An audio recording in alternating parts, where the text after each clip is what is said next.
Hello, everybody. Red Zeno here, and I just got back from watching Fantastic Four, the 2015 movie.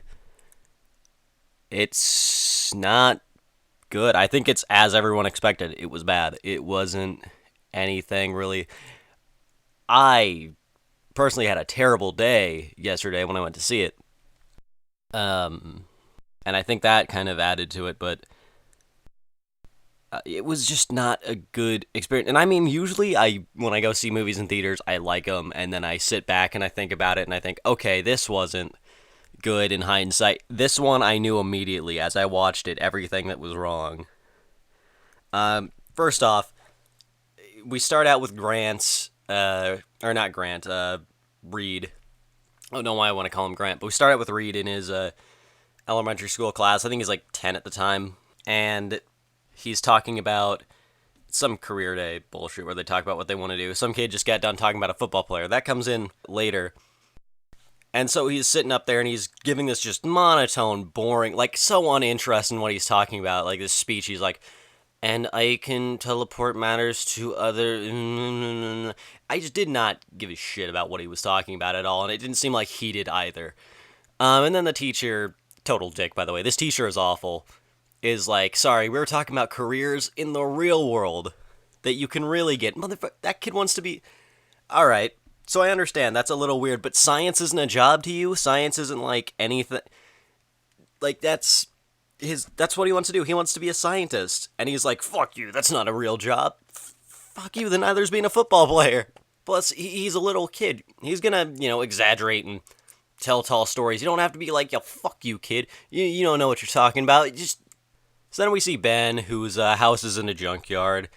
He ends up meeting with Grant because he's trying to find an energy converter, those little trash cans that hang off of telephone poles. And he takes him back to his house and he shows him the teleportation device that he actually did make. He wasn't just making up a story. And they fire it off, it blacks out the city, but it works. It ends up working. And then we cut to like 7 years later. We don't get to see Reed and Ben bond. It's just, oh shit, you're crazy. Thanks. And then fucking 7 years later, we don't even, you could put in like a little montage and show them bonding and stuff. We don't see them become friends. We're just supposed to be like, oh, they're friends now. That's not how that works. Like, we literally see zero development of any character. It's 7 years later. They're at the science fair at their school. They finally fixed the teleporter. They got it to teleport something and then be able to bring it back, so they can basically prove we teleported it. The teacher comes up and is like, all right, you fucking shitheads, what do you have for me? And they take this kid's model airplane, which it's just not even a model airplane, it's just a little glider, one of those foam gliders you would get in like a kid's meal. But they teleport it, and they bring it back, and it ends up breaking a backboard, like a sound wave or whatever. And the teacher's like, fuck you, just because you showed me that works. And by the way, during all this, their hands aren't anywhere near it. They have their hands on their ears, because it's loud. And the teacher's like, that was a magic trick, that's not real science, you get an F. Bullshit, how did they do that? How would they do that? Explain to me, how would they do that? Because if you're just going to say, like, oh, well, he doesn't know, well, then anything can be a magic trick. Sun goes down, moon comes up, magic trick. That's all it is. So, I just think that the teacher's such a dick during all of this. I hate his character so much. It's a good thing that that's like the last we see of him.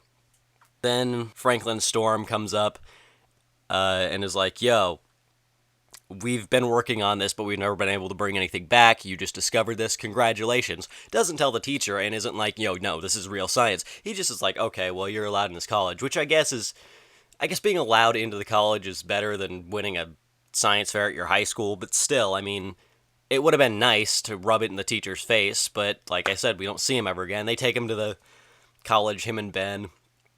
They stare pretty blankly at things for a while. Ben speaks in basically the same monotone as Reed. That's all I can think is that, like, keeps them together as friends, is that they just sound the exact same, uninterested in everything. We meet Susan Storm, who her thing is that she likes to listen to music when she studies. That's all I know about her. That and she's adopted by Franklin Storm. We then meet Human Torch, because I can't remember if his name is. I can't remember what his first name is, but just Human Torch. We see that he likes to go fast, and that's all we need to know. He can also build things, so they bring him onto the job working on the teleporter. Victor Von Doom comes in, who he's just sitting in this dark room, apparently playing Assassin's Creed. I didn't see a controller. He wasn't holding anything. He was just kind of sitting there looking at the screen and things were happening. So I think he has telekinesis. I'm not sure. But we see him come into the picture. Him and Reed like fight a little bit, but it's they end up becoming friends. They finally get it done. These guys are saying, okay, we're gonna bring in NASA to go in because you guys aren't gonna go in because obviously you're scientists, you're not explorers, you're not trained for things like that. And they're like, well, fuck you. They get drunk and they go in. Susan doesn't go in, but Doom and the three other amigos go in. And it's cool. It's supposed to be. It's like really cool. I kind of like the landscape of the planet. But here's my problem with it. They mention that they are, like they say over and over again, they're traveling between dimensions in this movie. Dimensions. Why the fuck is there a planet there? I didn't think that's how dimensions worked. Now, in the Wikipedia, it says that they're traveling to another universe, which would make sense. There's more planets in different universes. But in the movie, they clearly state it's a dimension. So I have no idea what's going on. Like, they show it, it's a planet, it's a full planet. Maybe it's something from the comic books. Again, I have not read the comic books. I'm just going off of the movie and knowing about movies. Anyway, Victor gets fucked up. He gets left in there. He gets swallowed into all this energy, the energy that ends up giving them their powers. They go back. Johnny catches fire. A bunch of rocks get into Ben's thing, his pod, and Reed ends up trying to stretch out to reach him, to save him, which is how they get their powers. Susan is there now. She's the one who brought them back, and she gets her powers because I don't know. I think it was because she was in the dark. I'm not sure. Maybe she just pulled the short straw. Something I want to say.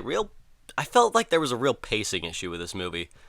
I'm not an expert on anything, really, but it just felt like we spend so much time with these characters, and it always, like, almost all of the movie feels like the beginning of the movie. We only ever see them fight together when they're fighting Doom, and that fight is so goddamn short, too. The fight with Doom just felt so...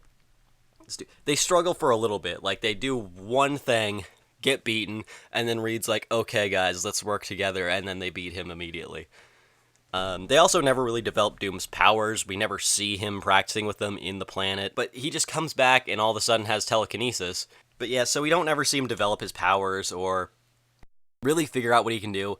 As far as I know, he can move rocks. He's an earthbender and has telekinesis. After they get their powers, though, Ben is really mad at Reed because Reed escapes. By the way, during the escape scene, he's buck naked. They make it clear that he is naked. They show his pelvis, naked pelvis area.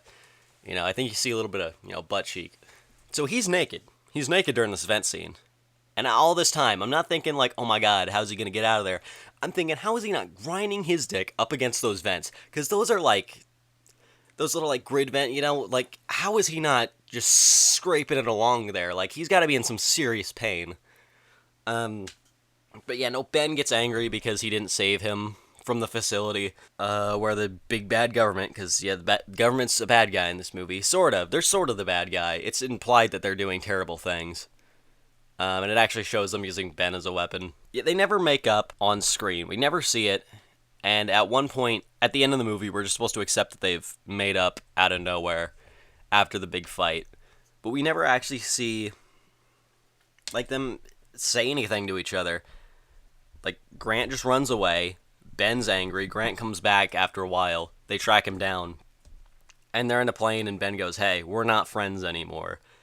Then they fight Doom. They go to their new headquarters, and all of a sudden, boop, they're friends now. They don't, like, there's no, like, distrust between each other. There's nothing. They're friends again for some reason that never gets explained. Yeah, that's about it. There's not much good I can say about this. I like the line, it's clobbering time. I've always kind of liked that line. I've always liked that catchphrase. Don't know why, but I kind of liked it in this movie. The guy who plays the Torch, the Human Torch, seems like the most interested character. He seems like the most interested person in this movie. He's the only one who's not talking in this dull, monotone voice all the time, like, oh, we have to stabilize the. He's actually kind of having fun with it. He's like, yeah, man, let's go. I'm gonna beat 5 seconds. He's talking about like going faster and stuff. Like, it actually seems like he was interested in the movie, unlike everybody else. That's about all I can think positive about this movie, actually, that I didn't like a lot of this film. Really, like, there's nothing good I can say. It wasn't Pixels. It was not Pixels. That's a good thing. That's about all else I can say good about it. I don't recommend you go watch this movie in theaters. Maybe rent it when it comes out, stream it online, but don't watch it in theaters. It's not worth the time. Anyway, thank you very much for watching. If you enjoyed, like and subscribe. I hope to do more film reviews in the future. Cartoon reviews are coming. I'm working on them right now. I'm working on Invisible Man, the 2011-2005 Invisible Man. I'll hopefully be getting that done soon. I do go back to school though, so and weirdly enough, I work harder on reviews in the school year. I have no idea why, but I will definitely get more reviews done. Anyway, like I said, thank you very much for watching. Have a wonderful day.